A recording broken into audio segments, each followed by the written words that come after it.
J'attends des menaces. Une fois même, j'ai entendu l'actuel hôte du Palais de la Nation dire, qualifiant l'opposition, l'activité de l'opposition politique congolaise, dans ces mots choquants, la caravane, les chiens aboient, la caravane passe. Et il ajoutera, la caravane peut même écraser les chiens. Mais il a oublié quelque chose. Quelle sera la réaction du propriétaire du chien? C'est vrai qu'il a oublié. Ça, il a oublié. Vous savez, l'Indien Apache, là, qu'on a écrasé son chien, voyant la diligence des visages pâles passer. Quelle sera sa réaction? Soyons modestes dans des propos. Vous savez, il est là, l'autre sera à sa place un jour. Bref, monsieur le professeur, la démocratie au Congo, c'est un non-événement pour vous. Il n'y a pas de démocratie, il y a une illusion démocratique. Et écoutez, monsieur Kwebe, voilà, vous me parlez des élections. On a eu l'élection d'un président de la République. Expliquez-moi, on a fait au moins 3 mois sans gouvernement. Alors que pour moi, quand il y a élection, il y a déjà une feuille de route. D'accord? Et le gouvernement qui est nommé avec ses 60 ministres n'a même pas une feuille de route. C'est là, ça dit qu'on n'a pas commencé. On n'a pas. Expliquez-moi. Ça dit qu'on faisait ces élections sans projet, en fait. Lorsqu'on nous disait on va bâtir des kilomètres d'autoroute, c'était quoi du verbiage? Vous savez, on ne s'improvise pas chef de l'État ou premier ministre ou ministre. On ne s'improvise pas, monsieur.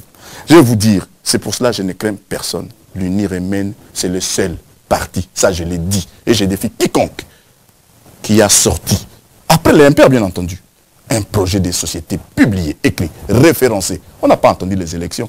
Et monsieur, attendez, et c'est ces projets-là qui a servi, que ce soit même la communauté internationale, et dans beaucoup de points. Le grand là que je m'enorgueillis, c'est moi. C'est l'UNIR. Et je prendrai les gens en témoin, chacun. C'est l'UNIR. L'intervention en Ituri, nous avons fait une demande officielle. Le problème, je vous ai toujours dit, l'UNIR, ce n'est pas la tradition orale, écrit. Celui qui comptait, je lui prouve sa lettre. C'est ça. Donc, les gens ont fait les élections, ont constitué un gouvernement sans feuille de route, la population attend. Et bon, les problèmes, on résout les problèmes de manière, je manque les mots, l'improvisation. Voilà, on improvise. Oui, pour essayer de montrer que nous sommes là, nous sommes forts, allez, on crée une guerre à Kin. Et 2 fois de suite. Et on se permet de dire, on rétablit l'ordre. Méfiez-vous. Il faut se méfier. Celui qui est à la tête de notre pays doit être modeste. Il doit se dire que si j'ai été élu ou désigné plutôt, c'est parce qu'il y a eu un consensus. Bon, voilà, restez là. Nous le savons tous. Qu'il arrête de parler de la légitimité. Vous semblez renvoyer dos à dos le Premier ministre actuel et celui que vous appelez, sans le nommer, le locataire du Palais de la Nation. Oui. Pourtant... Pourquoi dos à dos? C'est-à-dire vous les renvoyez, vous n'acceptez ni l'un ni l'autre, alors que... Non. Vous parlez d'improvisation dans le cas, sans doute, du locataire, mais pour ce qui est du Premier ministre, oui.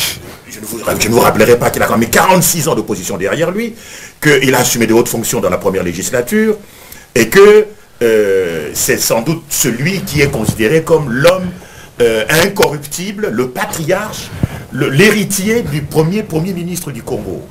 Et je pense que le président de l'UNIR que vous êtes fait preuve d'une certaine attitude de condescendance et même d'une certaine attitude cavalière. Car c'est même un monument qu'on ne peut pas toucher. Ah.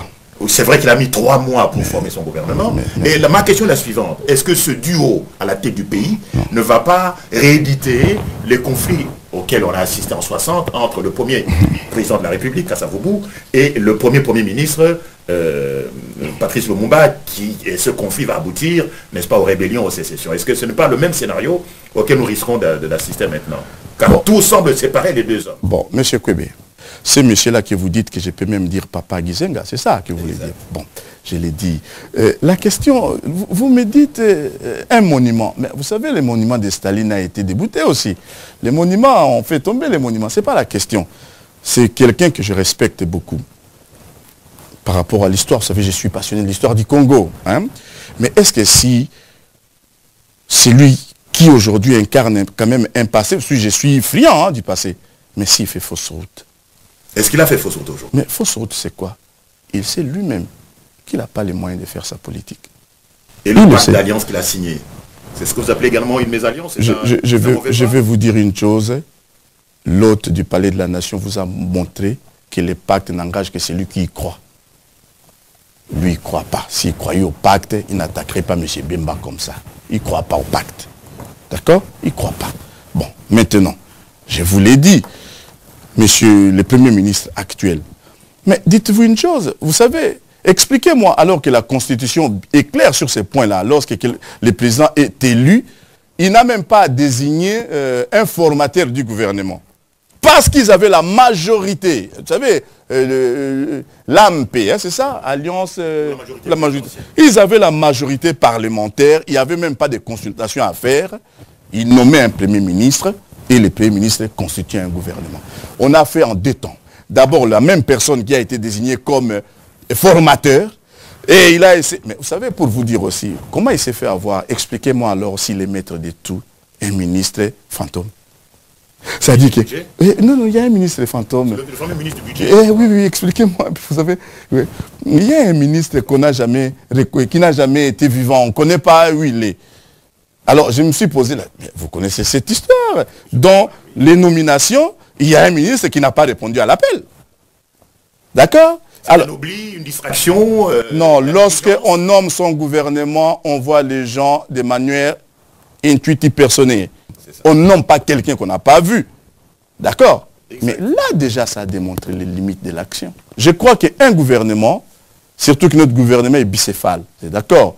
Il y a les présidents et puis il y a les premiers ministres. Bon, j'espère que nous ne tomberons pas dans la diarchie, hein, où on va gouverner à U et à Dia, hein, parce qu'il ne faut pas jouer. Le monsieur que vous avez cité, ce n'est pas aussi un petit enfant. Hein. Bon, donc, j'espère qu'on n'en arrivera pas là. Hein, parce que sinon, je crains, c'est ça qui va déclencher la 3e guerre. Hein, parce que le précédent de Kayemba n'est pas encore fini, croyez-moi. Bon, alors, maintenant, l'action du gouvernement, comment voulez-vous qu'on juge alors que rien n'est encore défini? Moi, ce qui me choque, je n'ai pas entendu les premiers ministres donner une position quand il y a eu les tueries du Bas-Congo. Vous en conviendrez avec moi. Kayemba qui est là, parce que c'est lui qui détermine et conduit la politique de la nation en concertation avec le président. Kayemba est attaqué, je n'entends, c'est un silence. On agresse le Bas-Congo, silence. À Kinshasa, au lieu que ce soit lui le Premier ministre qui prenne les devants, bon, c'est vrai, on peut toujours laisser, surtout un cas comme ça, ce n'est pas au ministre de l'Intérieur de parler. Un cas comme ça où le pays a failli sombrer, le pays est déjà dans les chaos, mais il a fallu sombrer encore. Je crois que ça revenait aussi au chef du gouvernement d'expliquer les choses. D'accord? Bon, là, je ne sais pas. Je ne peux pas lui faire une critique comme ça tant que je n'ai pas vu encore son action. Mais ces inactions-là démontrent à suffisance quand même que cette machine dans l'exécutif ne fonctionne pas encore. Pas encore, j'ai bien dit. Nos compatriotes aujourd'hui souffrent terriblement. Ils ont attendu, comme vous avez relevé au début, dans votre introduction, que bon, cette soi-disant démocratie par l'élection pourrait permettre à ce qu'on commence à voir clair. Je ne demande pas qu'il y ait du jour au lendemain du pain dans... non, partout. Mais qu'on voit que le travail a commencé. Jusque-là, j'ai l'impression qu'on est en train de distraire les Congolais. Vous imaginez aujourd'hui, les gens se disent, mais nous sommes encore sous la transition, parce qu'on ne voit pas un changement dans les attitudes, dans la façon d'être. La violence, M. Kwebe, c'est ce qui me fait mal. On a ramené au Congo les Congolais qui étaient des gens, bon, j'ai dit ça à dessein, un peu festifs, sont des gens, bon... Des bons vivants. Des bons vivants. Vous imaginez, les Congolais, les Quinois surtout, sont en train de se terrer chez eux. On a ramené chez nous une culture de la violence. La violence est inutile, stérile. Mais quand je vois ce qui se passe à Kinshasa, je suis simplement en train de dire, si par impossible, un groupe de patriotes, par un mystique totalitaire, prenait les choses au pays en respectant nos libertés fondamentales, il aura bien mérité de la patrie. Qu'est-ce que vous auriez fait? Qu'est-ce que Unir Mouvement National aurait fait dans le cas de Kayemba? Mais monsieur, le cas de Kayemba, là je vais aussi m'adresser à mes amis ou frères angolais. Attendez, de quoi parle-t-on? Vous savez, nous avons deux États, l'Angola et le Zaïre, la RDC. Bon. Si les autorités angolaises, d'après eux, ils ont constaté effectivement qu'il y a incursion des peuples congolais dans leur territoire et que ça déstabilise un peu les zones frontalières, ce qu'ils auraient dû faire dans un premier temps, vous savez, nous sommes, quoi qu'on les viole, dans un monde des droits, bien entendu. Ils auraient demandé aux autorités congolaises si l'incursion des Congolais en Angola pouvait déstabiliser ou porter atteinte à la sécurité et à l'ordre en Angola, les autorités angolaises pouvaient même mettre en demeure les autorités congolaises, leur intimer de rétablir la sécurité et l'ordre dans cette région-là des Gatumba. Des Kayemba. Si on ne le faisait pas, il y a beaucoup de voies de recours. Soit on saisit la commission de l'Union africaine, commission juridique de l'Union africaine, ou même demander l'avis de la CIJ, Cour internationale de justice. J'ai eu les explications vraies des Angolais. Bon, on me dit, oui, il y a là les élections qui doivent avoir lieu en Angola bientôt, et que dans cette bande frontalière-là, il y a au moins 2 millions de Congolais qui vont, qui rentrent, qui vont, qui rentrent.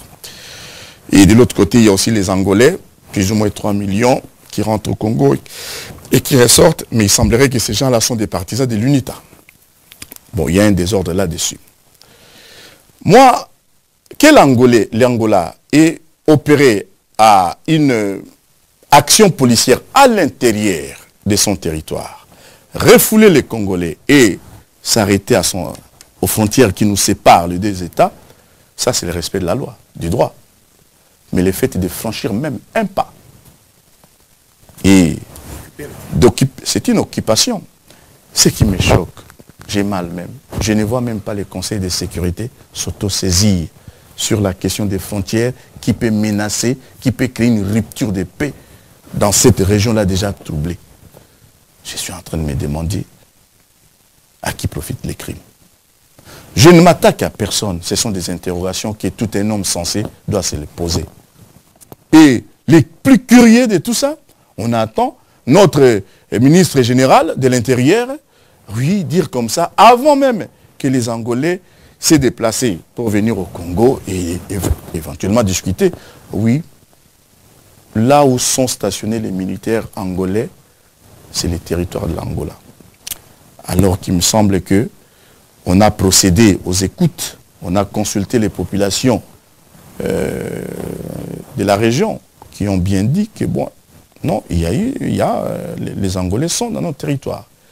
Mais ça ne vous dit rien durant cette période-là. L'autorité congolaise est silencieuse. Silencieuse. Mais pour essayer de camoufler ces faiblesses, ben, on crée les troubles du 22 et 23 mars. Et on a oublié... Parce que les deux événements sont liés. Non, mais on a oublié Kayemba. Parce que lorsqu'on est en train de tuer les gens à Kinshasa, enfin, lorsqu'il y a cet affrontement à Kinshasa, on a oublié les problèmes de Kayemba. On n'en parle plus pendant un moment. On n'en parle pas. Est-ce que vous craignez pour l'unité et la souveraineté nationale au Congo? Oui, oui, oui. Je crois. Je crains. Monsieur Kwebe, aujourd'hui, moi, je réponds aussi à mes frères du Bas-Congo. Vous savez, vous me corrigerez si je ne le dis pas bien. Chez les Bas-Congo, il y a un proverbe qui dit « Mamonamboa, ma fuila kumbundu ». Il me semble que ce que voit les chiens, il les garde qui est dans son ventre. Parce qu'il ne parle pas. Boyenga ne parle pas. Ce que je livre à mes compatriotes, c'est simplement pour amener à ce qu'ils comprennent.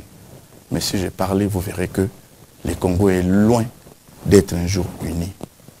Ça nous demandera des sacrifices. Vous êtes prêts à ces sacrifices?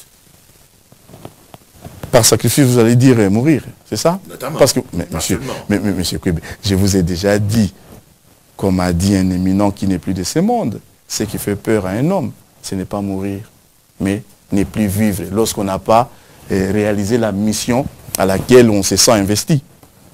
Mais je ne crois pas. Je sais que j'arriverai. D'accord? Mais que les compatriotes congolais sachent que l'ennemi prend beaucoup de formes. Si l'ennemi prend beaucoup de formes, c'est d'abord par notre propre faute.